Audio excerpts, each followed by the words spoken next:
What's up, truckers? Tricky Mick here. Hope you're doing well. Hope you got the shiny side up, as I like to say. Today's video is going to be a little bit different than normal. So if you'd like to see videos like this or anything else, hit the like button, subscribe, and ring the notifications bell to keep seeing things like this. So again, like I said, today's video is going to be a little bit different. We've got 5 topics for new drivers or anyone else looking to enter the industry possibly. And if you've had a little bit of experience, or maybe you're an old timer who's had a hard time navigating the industry as things have been changing, this video may be helpful to you. So we got 5 topics we're going to be talking about. The first is home time. The second is equipment. The third is pay. The fourth thing is going to be safety scores, license, things like that. And fifth is going to be lifestyle. So let's get right into it. The first thing you need to consider before becoming a truck driver, or if you're a new truck driver, is the type of home time that you want. What are your goals with trucking when it comes to home time?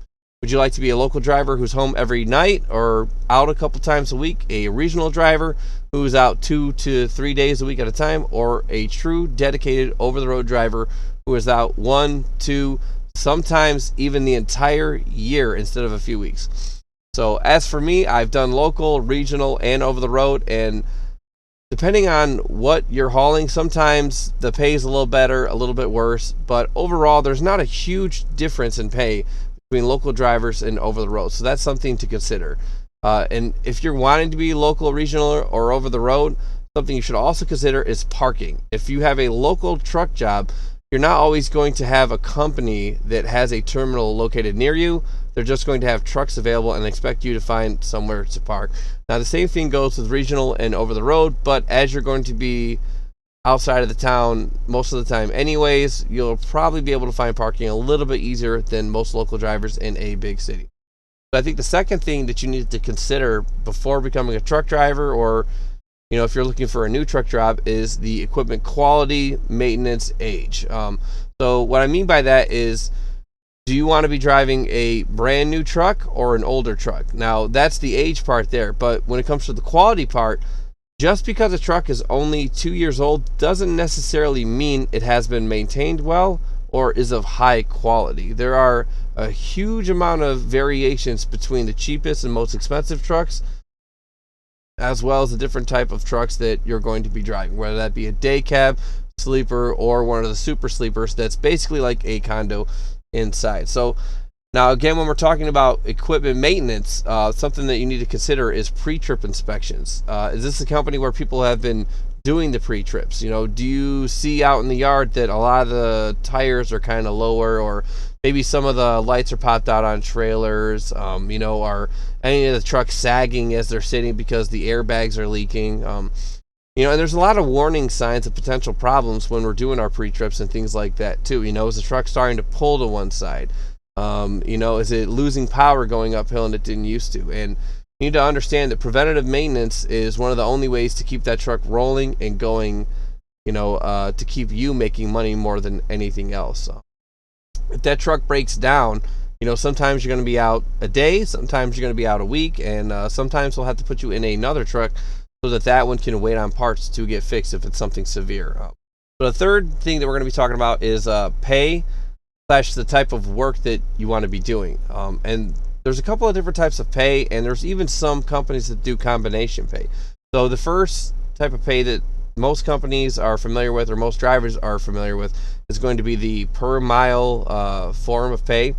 And typically you'll see advertisements for 55 cents, 65, 75, whatever the pay is. Particularly, I am paid by the mile. I like it. I'm paid all miles I drive, whether that's loaded or unloaded, and for me, that's the way that I like to run. I know some drivers don't like that, and there's various reasons for that, which brings us to the next type of pay, hourly. So if your truck breaks down, there's a lot of companies that won't pay you for the first 4 or 5 hours if that truck is broken down. So that's something to consider. Do they have breakdown pay if they're paid by the mile or percentage? Do they have the types of things like maintenance pay if you're going to be sitting down in a shop for a few days to get work done? And that's the same thing that you need to consider when it comes to percentage pay as well. Now, sometimes percentage pay is great, sometimes it's not. It all depends on what that company pays per load. If you're getting percentage and you're only making $1,000 a week because the company's only charging $4,000 for a couple of loads per week, it's not going to be the best scenario. I've been percentage. It's been great at some companies. It's been not so great at times when things are slow and freight gets low. Obviously, the rates are going to go down a little bit as you have more companies bidding on the same work. So I would say that companies that have large contracts are typically the best ones to work with, although small mom and pops can also be a great option for many local drivers, even some over-the-road drivers, to find the best deal that works for them. And the next thing to consider with pay is also benefits offered by different companies. Now, sometimes they pay health care, sometimes they have a great 401k, and sometimes, especially when it comes to the mom and pop companies, you're able to negotiate those types of things. Some drivers might need very expensive health care when they have 5 or 6 kids. Other drivers might be a single driver and they're okay paying out of pocket because it's not quite as much. And again, you need to consider what companies offer the best package for you as it comes to your family size, whether it's something that you want to pay out of pocket and have a higher wage, or something you want covered by the company and possibly have a little bit of a lower wage. Those things can vary quite a lot from company to company, and sometimes they vary a lot within the company depending on whether you're local, regional, or over the road sometimes.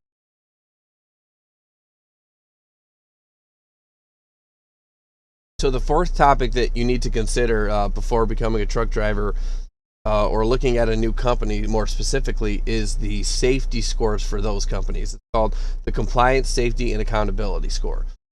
So each company has basically a record where you can look and see, have they had a lot of out of service trucks? Have they had a lot of flat tires, speeding? Look at the different types of violations that occur at that company to determine if it's a company you want to work for. Now, me personally, I think if I see a lot of speeding at that company, that's immediate red flag for me, because drivers are rushing to get their work done because something else in the company is not working correctly, which brings me to the next part of the safety scores section of this. What is going on with your license? Do you have a good license where there's no points? You have no kind of a federal record or any kind of issues that might prevent you from getting a job at some of these companies? Now, if you have a couple of points here and there, it's not a huge deal, but you start getting into criminal records, and it becomes very hard sometimes to find a better truck job. Now, I'm not saying it's impossible.